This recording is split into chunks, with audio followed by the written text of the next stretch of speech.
Assalamualaikum warahmatullahi wabarakatuh. Baiklah, pada kali ini kita melanjutkan pembahasan materi kita mengenai outsourcing, on-demand computing, and downsizing. Baik, kita akan bahas satu persatu. Kita akan bahas mengenai outsourcing atau kontrak. Nah, di sini kontrak dengan layanan profesional luar untuk memenuhi kebutuhan bisnis yang spesifik. Jadi jika kita menggunakan atau memakai jasa pihak di luar, maka kita harus memakai kontrak. Lalu kemudian sebagian besar biaya organisasi digunakan untuk menyewa, melatih dan kompensasi staf berbakat atau staf ahli. Organisasi mencoba untuk mengendalikan biaya dengan menentukan jumlah karyawan yang mereka butuhkan untuk mempertahankan barang dan jasa yang berkualitas tinggi.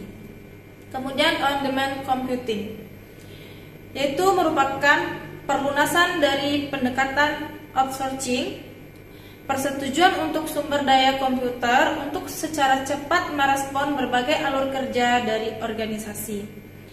Dan juga disebut on-demand business dan utilitas komputasi.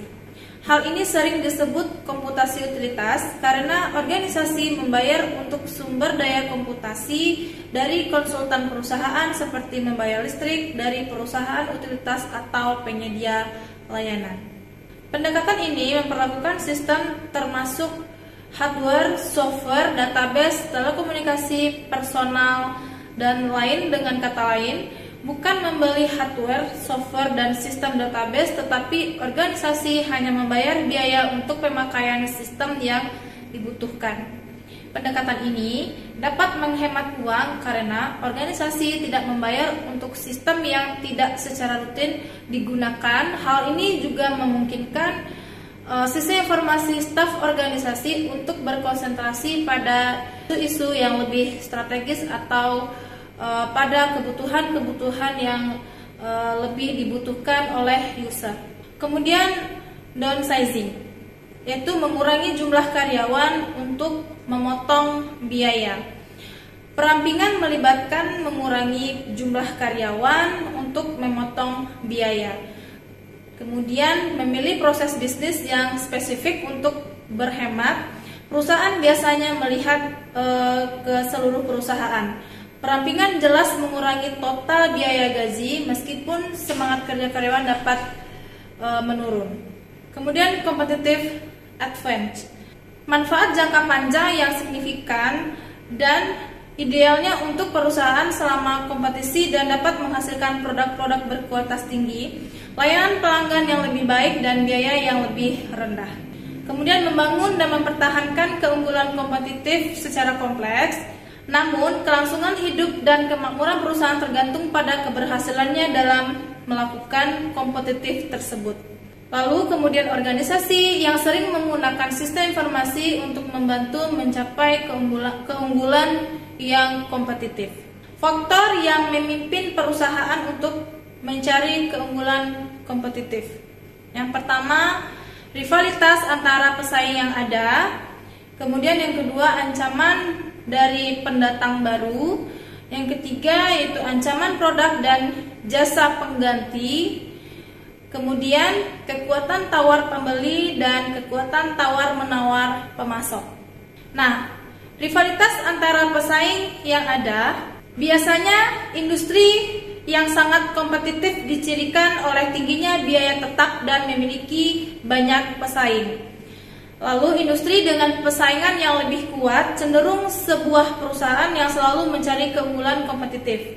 Kemudian untuk mendapatkan keuntungan lebih dari pesaing, perusahaan terus menganalisa bagaimana mereka menggunakan sumber daya dan aset mereka. Pandangan berbasis sumber daya itu merupakan sebuah pendekatan untuk memperoleh dan mengendalikan aset atau sumber daya yang dapat membantu perusahaan mencapai keunggulan yang kompetitif. Sebagai contoh, sebuah perusahaan transportasi mungkin memutuskan untuk berinvestasi menggunakan teknologi frekuensi radio untuk menandai dan melacak produk ketika mereka bergerak dari satu lokasi ke lokasi lain. Jadi Contohnya seperti perusahaan transportasi yang memasang GPS di kendaraannya sehingga bisa dilacak kemanapun kendaraannya berjalan. Kemudian ancaman pendatang baru. Ancaman yang muncul dari pesaing baru, sebagai contoh, sebuah restoran terancam oleh pesaing baru, terutama restoran yang berskala besar. Misalnya pedagang-pedagang kecil atau restoran-restoran kecil yang namanya pasti akan tertinggal dari restoran-restoran yang memiliki skala besar walaupun mereka baru didirikan. Kemudian ketika ancaman pesaing baru yang tinggi, keinginan untuk mencari dan mempertahankan keunggulan kompetitif untuk berusaha menghalangi pendatang baru juga biasanya semakin tinggi. Kemudian kekuatan tawar-menawar pembeli dan kekuatan tawar-menawar pemasok. Pelanggan besar cenderung mempengaruhi sebuah perusahaan, dan pengaruh ini dapat meningkatkan secara signifikan jika pelanggan dapat mengancam untuk beralih ke perusahaan saingan. Ketika pelanggan memiliki banyak daya tawar-menawar, perusahaan harus meningkatkan keunggulan kompetitif mereka untuk mempertahankan pelanggan mereka. Demikian pula ketika daya tawar pemasok yang kuat, perusahaan perlu meningkatkan keunggulan kompetitif mereka untuk mempertahankan posisi tawar mereka. Strategic planning for competitive advantage. Cost leadership.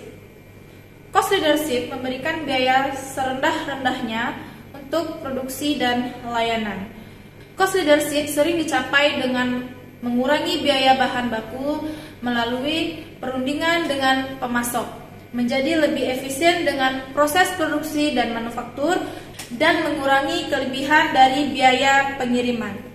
Beberapa perusahaan menggunakan outsourcing atau perusahaan kontrak untuk memotong biaya ketika memproduksi produk atau memberikan layanan jasa. Kemudian differentiation, yaitu memberikan produk dan layanan yang berbeda. Strategi ini dapat melibatkan berbagai produk, memberikan pelanggan lebih banyak pilihan atau menghasilkan produk dan layanan berkualitas tinggi. Kemudian mengubah struktur industri, yaitu mengubah struktur industri untuk menjadi lebih menguntungkan bagi perusahaan atau bagi organisasi. Kemudian menciptakan produk dan layanan baru dengan cara memperkenalkan produk dan layanan baru secara berkala. Kemudian strategi ini selalu membantu sebuah perusahaan mendapatkan keuntungan kompetitif, terutama untuk industri komputer dan bisnis berteknologi tinggi lainnya. Berikutnya, meningkatkan lini produk dan jasa yang ada. Perusahaan melakukan perbaikan yang nyata atau dianggap lini produk dan jasa yang ada. Kemudian, produsen produk rumah tangga selalu mempromosikan produk baru secara lebih baik sehingga meningkatkan peminat dari konsumen. Baik, demikianlah penjelasan materi kita pada kali ini. Sampai jumpa lagi di pertemuan selanjutnya. Assalamualaikum warahmatullahi wabarakatuh.